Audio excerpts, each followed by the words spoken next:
Hello everyone, I am Jyoti Jha and welcome to NCERT the mind. तो आज हम लोग पढ़ेंगे क्लास 4 हिंदी अरिहंत वर्कबुक का चैप्टर 2 जैसा सवाल वैसा जवाब। तो चलिए पढ़ना स्टार्ट करते हैं। आप भी अपना वर्कबुक निकालिए और मेरे साथ साथ बनाना स्टार्ट कीजिए। पाठ आधारित प्रश्न जो आपने पाठ में पढ़ा है यानी कि चैप्टर में जो पढ़ा है उसी पे आधारित प्रश्न है, तो उसे सॉल्व करना है। उचित विकल्प पर सही का निशान लगाइए। तो उचित विकल्प पे ठीक है, बीरबल किसका पसंदीदा व्यक्ति था? किसका था? ख्वाजा सरा का, बादशाह अकबर का, सभी दरबारियों का, या इनमें से कोई नहीं? तो बादशाह अकबर का।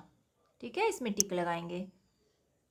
ख्वाजा सरा का अनुरोध सुनकर अकबर ने किसे बुलाया? बीरबल को, संतरी को, सभी दरबारियों को, या पुरोहित को? तो किसे बुलाया? बीरबल को। टिक लगाएंगे। ख्वाजा साहब के सवालों के जवाब देने के लिए भेड़ किसने मंगवाई थी? किसने मंगवाई थी? अकबर ने, राजवैद्य ने, ख्वाजा सरा ने, या बीरबल ने? तो बीरबल ने। टिक लगाएंगे। अंत में बीरबल ने किसे निरुत्तर कर दिया? तो किसे किया? अकबर को, दरबारियों को, ख्वाजा सरा को, या महारानी को? तो ख्वाजा सरा को। ठीक है, इसके बाद देखिए, सही कथन पर सही का सही तथा गलत कथन पर गलत का निशान लगाइए। तो ख्वाजा सरा को विश्वास था कि बीरबल उसके प्रश्नों का ठीक ठीक उत्तर नहीं दे पाएगा। क्या होगा ये? सही। बीरबल ने नकली अक्ल बहादुर का प्रयोग ख्वाजा सरा के लिए किया था। तो क्या होगा? गलत। ख्वाजा सरा ने तीनों सवाल बीरबल को लिखकर दिए थे। गलत। बीरबल के उत्तरों से ख्वाजा सरा संतुष्ट ना था। सही। ठीक है, तो इस तरह से इसे बनाएंगे। उसके बाद है बॉक्स से उचित शब्दों का प्रयोग करके रिक्त स्थानों की पूर्ति कीजिए। तो यहाँ बॉक्स में दिया गया है। तो बीरबल की बुद्धि के सामने बड़े बड़ों की भी कुछ नहीं चल पाती थी। क्या होगा इसमें? बुद्धि। ख्वाजा सरा अकबर के समक्ष अचकन पगड़ी पहन कर गए थे। इसमें क्या होगा? अचकन पगड़ी। बीरबल ने पहले प्रश्न का उत्तर जमीन पर अपनी छड़ी गाड़ कर दिया। छड़ी लिखेंगे। संसार में हर पल लोगों का मरना जीना लगा रहता है। ठीक है, तो इस तरह से आपको बना लेना है। उसके बाद है गद्यांश को पढ़कर पूछे गए प्रश्नों के उत्तर लिखिए। तो गद्यांश को पढ़ना है और उत्तर लिखना है।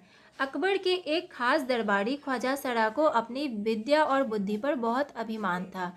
बीरबल को तो वे अपने सामने निरा बालक और मूर्ख समझते थे, लेकिन अपने ही मानने से तो कुछ होता नहीं। दरबार में बीरबल की ही तूती बोलती और ख्वाजा साहब की बात ऐसी लगती थी जैसे नक्कार खाने में तूती की आवाज़।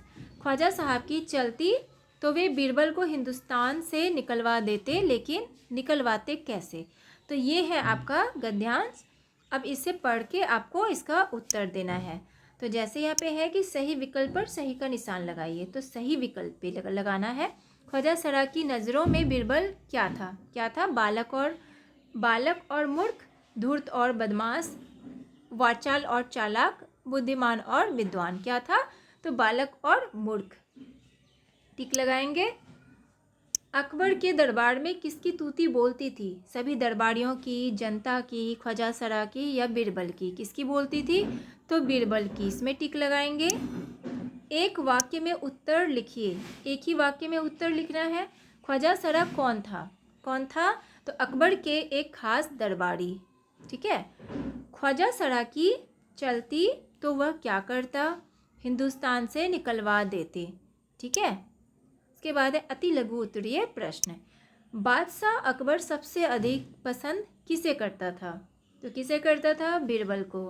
ख्वाजा ने बीरबल को मूर्ख साबित करने के लिए क्या किया? क्या किया था? मुसीबत में फंसाने के तरीके सोचते रहते थे। ठीक है। उसके बाद है लघु उत्तरीय प्रश्न। ख्वाजा सरा अकबर के पास क्यों गया था? अपनी अहमियत बढ़ाने के लिए। बीरबल ने प्रश्नों के गोलमोल जवाब क्यों दिए थे? क्यों दिए थे? क्योंकि ऐसे जवाब के गोलमोल जवाब होते हैं। ठीक है, वो जैसा सवाल करता था उसका जो जवाब देता था तो गोलमोल ही जवाब देता था। ठीक है। उसके बाद है दीर्घ उत्तरीय प्रश्न। कुछ दरबारी बीरबल से क्यों जलते थे? क्यों जलते थे? क्योंकि बीरबल अकबर को बहुत पसंद करते थे। ठीक है, बीरबल अकबर को बहुत पसंद थे। तो देखिए अकबर जो है ना वो बीरबल को बहुत ज़्यादा पसंद करते थे, इसीलिए जितने भी दरबारी थे वो जलते थे बीरबल से। ठीक है, उसके बाद देखिए अकबर के सामने भेड़ क्यों लाई गई थी? विस्तार पूर्वक उत्तर दीजिए। तो क्यों लाई गई थी? तो देखिए इसका उत्तर लिखना है। तो क्या होगा? ख्वाजा सरा के प्रश्न पर बीरबल ने अकबर के सामने एक भेड़ मंगवाया। ठीक है, ख्वाजा का अंतिम प्रश्न क्या था? बीरबल ने उसका क्या उत्तर दिया? अंतिम प्रश्न क्या था? तो ख्वाजा का अंतिम प्रश्न था संसार की आबादी कितनी है? बीरबल ने उत्तर दिया संसार की आबादी बढ़ती घटती रहती है। सभी लोगों को एक जगह इकट्ठा किया जाए तभी उनको गिनकर ठीक ठीक संख्या बताई जा सकती है। ठीक है, उसके बाद है भाषा आधारित प्रश्न। तो इसमें देखिए क्या करना है आपको। यदि आपसे दरबारी शब्द के वर्णों को अलग अलग करके लिखने के लिए कहा जाए तो आप लिखेंगे दरबारी। तो किस तरह से लिखेंगे? देखिए ये अलग अलग। ठीक है, शब्द के वर्णों अक्षरों को इस प्रकार अलग अलग करके लिखा जाना वर्ण विच्छेद कहलाता है। नीचे दिए गए वर्णों के मेल से शब्द बनाइए।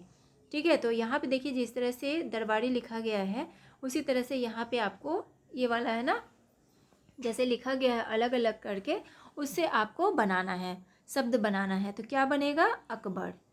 इससे क्या बनेगा? आकाश। ये वाला बनेगा ख्वाजा। इसके बाद ये वाला बनाएंगे मुसीबत, ये होगा बुद्धि। इस तरह से इसे बनाएंगे। उसके बाद है रेखाएं खींचकर दोनों ओर के उचित शब्दों का मिलान कीजिए। तो रेखाएं खींच के उचित शब्द का मिलान करना है। स्तंभ अ, स्तंभ ब। तो घटती बढ़ती क्या होगा? आबादी। उसके बाद है मरते जीते लोग, लंबी चौड़ी बातें। ठीक है, इसी तरह से इसे बनाएंगे। उसके बाद है भेड़ के शरीर में जितने बाल हैं उतने ही तारे आसमान में हैं। बालों को गिनकर तारों की संख्या से तुलना कर लें। इन दोनों वाक्यों को ध्यान से देखिए। इनमें चारों रेखांकित शब्द बहुवचन रूप में प्रयोग किए गए हैं, किंतु पहले वाक्य में प्रयुक्त शब्द बाल और तारे दूसरे वाक्य में क्रमशः बालों और तारों के रूप में परिवर्तित हो गए हैं। इसका कारण है बालों के बाद को एवं तारों के बाद की का प्रयोग किया जाना। कोष्टक में दिए गए शब्दों की सहायता से रिक्त स्थान भरिए। तो यहाँ पे आपको रिक्त स्थान भरना है। अब इसमें देखिए बीरबल के उत्तर सुनकर बादशाह संतुष्ट था। उत्तरों होगा या उत्तर होगा?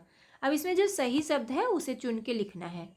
तो बीरबल के उत्तर सुनकर बादशाह संतुष्ट था। बीरबल के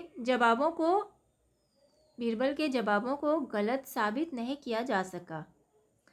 दरबारियों ने बीरबल को नीचा दिखाने के कई तरीके अपनाए। ठीक है, इसमें होगा तरीके।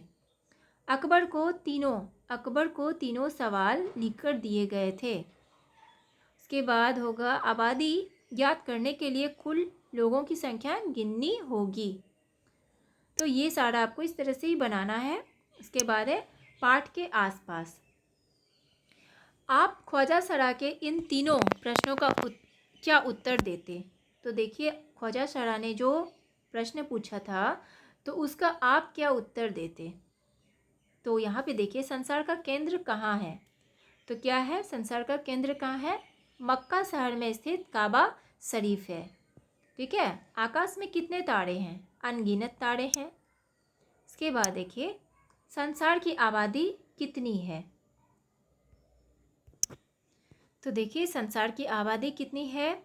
तो 7.753 बिलियन। ठीक है, यानी कि 7.753 बिलियन इतना आबादी है। ठीक है, तो ये चैप्टर आपका कंप्लीट हो चुका है। तो आपको कैसा लगा पढ़ के मुझे ज़रूर बताइए। अच्छा लगा हो आपको मेरा पढ़ाना तो मेरे चैनल एनसीईआरटी द माइंड को लाइक सब्सक्राइब कीजिए और पास में दिए गए बेल आइकन को भी प्रेस कर दीजिए ताकि एनसीईआरटी से रिलेटेड हर वीडियोज़ आपके पास समय से पहुंचती रहे। और आपको जहाँ कहीं भी समझने में परेशानी हो रही हो तो आप मुझसे कमेंट के द्वारा भी पूछ सकते हैं।